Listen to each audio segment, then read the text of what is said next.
Shabbat Shalom Mevorach, nous sommes Parashat Vaishlach, nous sommes à la rencontre de deux frères, que un a fui son frère pendant à peu près 34 ans. Et il y a une retrouvaille obligée. Pourquoi la retrouvaille est obligée? De deux choses l'une.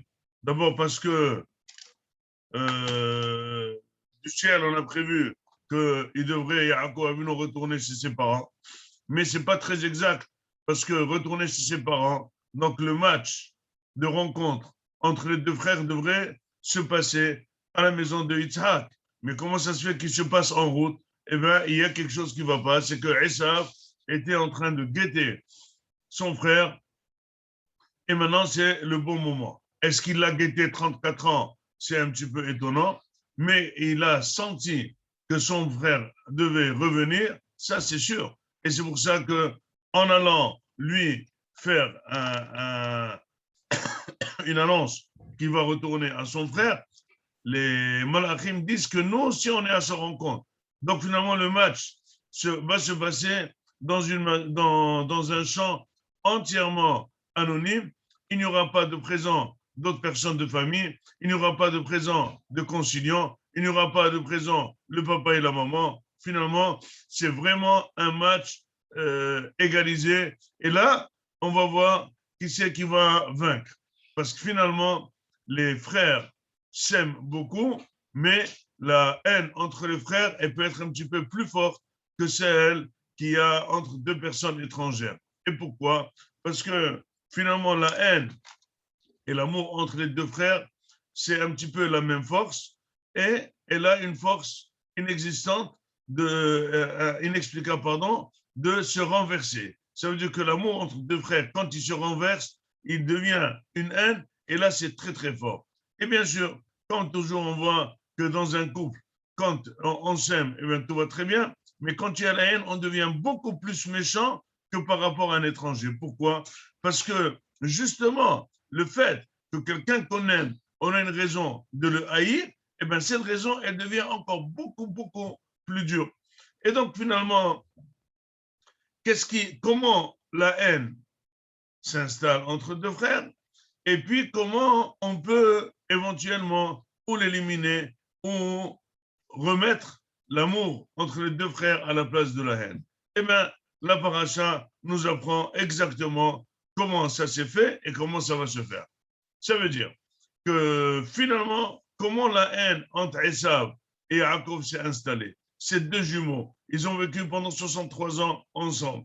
Comment finalement ça a éclaté? Tout simplement, ça a éclaté avec un petit fibre, tout simple qui a éclaté. Qu'est-ce qui s'est passé?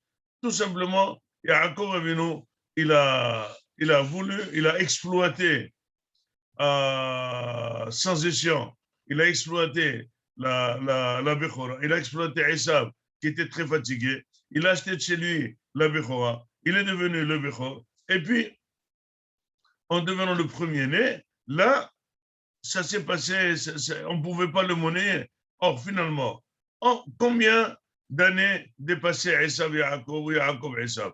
Rien du tout, c'était des jumeaux. Donc, finalement, il y a une séparation entre eux de 1 seconde, de 10 secondes, de 10 minutes, de 1 heure. Mais finalement, c'était des jumeaux. Même, dit le Midrash, que finalement, Yaakov est plus âgé dans la conception. Mais finalement, nous, pour décider qui est le Bechor, qui est l'aîné, c'est le premier sorti. Or, bien sûr, comme dans un avion ou dans un bateau, le premier sorti, c'est le dernier rentré. Celui qui rentre le premier dans l'avion, eh ben, il va aller s'installer au fond, il va sortir le dernier.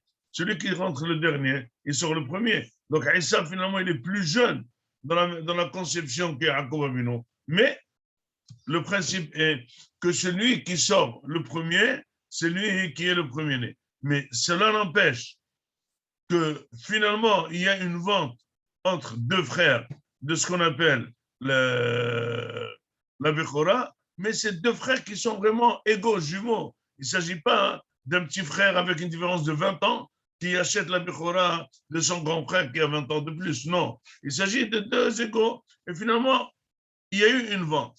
Cette vente a été faite en bonne et due forme, mais inexploitable. Peut-être qu'elle sera exploitée à la mort de Yitzhak pour l'héritage. Mais Yaakov Avinu Yitzhak Avinu voulait tout de même monnayer cette force qu'il donne à son grand-fils de premier-né, c'est la force de donner une bracha. Et donc finalement pour lui, comme c'est lui qui était à la salle d'accouchement, alors il était c'est Esav qui lui donner la bracha, et Yaakov, il aurait fait une malice pour prendre la bracha. Or, comment cette malice, elle est basée sur quoi? Est-ce que donc finalement, il ne mérite même pas. Si quelqu'un vole une bracha, si quelqu'un qui s'appelle pas Esav vient et dit je m'appelle Esav, je prends la bracha, eh bien, comme dit le Ktav, si on fait la bracha, il ira chez Esav, il n'ira pas chez Yaakov. Si quelqu'un se présente chez un rab, il dit voilà, je m'appelle Abraham, et ce n'est pas Abraham. Et le rab, il bénit Abraham. La bracha, elle va chez qui? Elle va chez Abraham, celui qui est devant le rab. Donc, comment ça se fait que la bracha prenne effet? Et comment ça se fait que Yaakov Avinu aurait cette audace d'aller se présenter comme premier-né alors qu'il ne l'est pas? Ben, tout simplement, la réponse est là, c'est que la force est du fait qu'il avait un contrat, qu'il a acheté ce droit de premier-né. Puisqu'il a acheté ce droit de premier-né, eh ben, il voulait le monnayer. Esav, pour lui, il a fait une vente nulle, et finalement, il n'a jamais vendu ce droit-là. Il n'a jamais informé Yitzhak de cette vente. Et finalement, quand il a dit tu es mon premier-né, il a dit oui, et il voulait prendre la bracha. De là, s'est installée une haine terrible de Yaakov Avinu. Comment la haine entre deux frères se présente? Tout simplement quand il y a une concurrence entre eux. Quand quelqu'un veut devenir écraser l'autre, là, ça devient une haine inexplicable.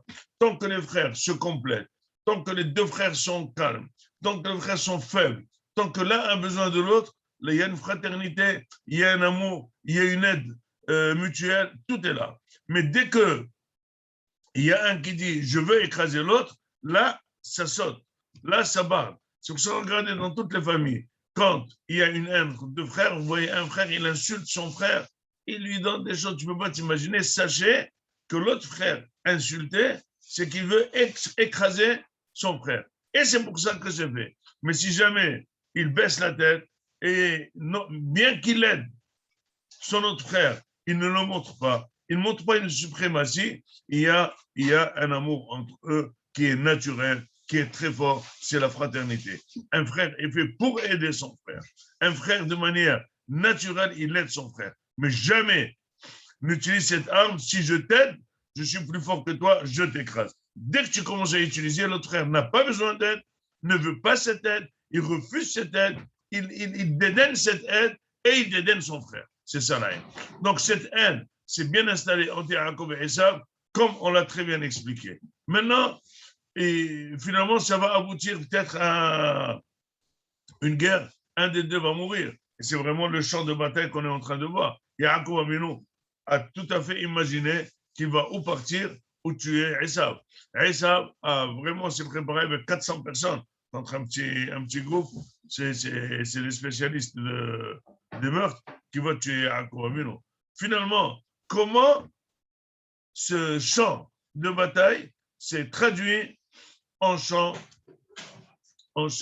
de shalom et en champ d'enlacement et de fraternité.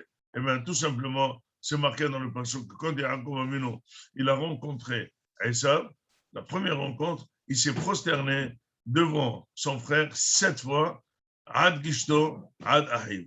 Il s'est prosterné 7 fois jusqu'à ce qu'il est arrivé jusqu'à son frère, jusqu'à Esav. C'est pourquoi il s'est prosterné 7 fois. Disent les Mefarshim que quand quelqu'un, tu veux l'écraser, ne pas qu'il te fasse la guerre, il faut lui projeter par ton cœur l'amour, que tu l'aimes.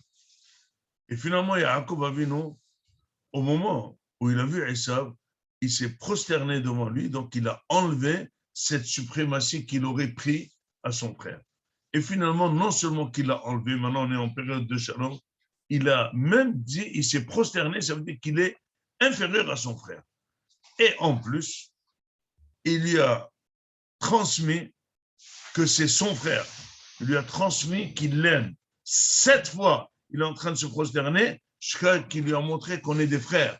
On est des frères. je suis pas plus grand que toi, je suis pas plus important que toi, je suis justement, j'ai besoin de toi. C'est moi qui me retiens devant toi. C'est toi à donner. Je suis Avdecha, etc., etc. Avec tout ce cinéma, et ça, finalement, il a tout de suite perdu tous ses sentiments de haine, il a rattrapé ses sentiments de fraternité. On voit deux frères en train de s'enlacer, deux frères en train de s'embrasser, deux frères qui sont devant deux champs de bataille très aiguisés, très énervés, en train de s'embrasser. Comme c'est beau la bataille de savoir transmettre à son frère plutôt de la suprématie, plutôt que de la ga'ava, plutôt que tu le diriges, plutôt que tu l'aides et il a besoin de toi. N'aide jamais personne en lui transmettant cette idée qu'il a besoin de toi. Toujours, quand tu aides l'autre, reste avec l'idée que même si tu l'aides, c'est toi qui as besoin de lui et jamais tout ce que tu fais, c'est rien du tout. Annule ce que tu fais pour ne pas créer. Au moment où la personne a besoin de toi, tu crées cette suprématie. Finalement, la personne aidée, au lieu de se sentir aidée et soulagée, elle se sent plutôt écrasée. Au moment le plus dur, où elle a besoin de toi, elle ne veut pas avoir besoin de toi. Pourquoi? Parce que tu lui transmets cette idée. Voilà Yaakov Avinu, voilà Esav Rabotai, deux grands frères qui sont devenus deux grands ennemis qui redeviennent deux frères que un veut prendre la valise à l'autre, un veut aider l'autre, un veut cohabiter avec l'autre. C'est ça la bataille, la force de la fraternité. Shabbat Shalom Mevorach.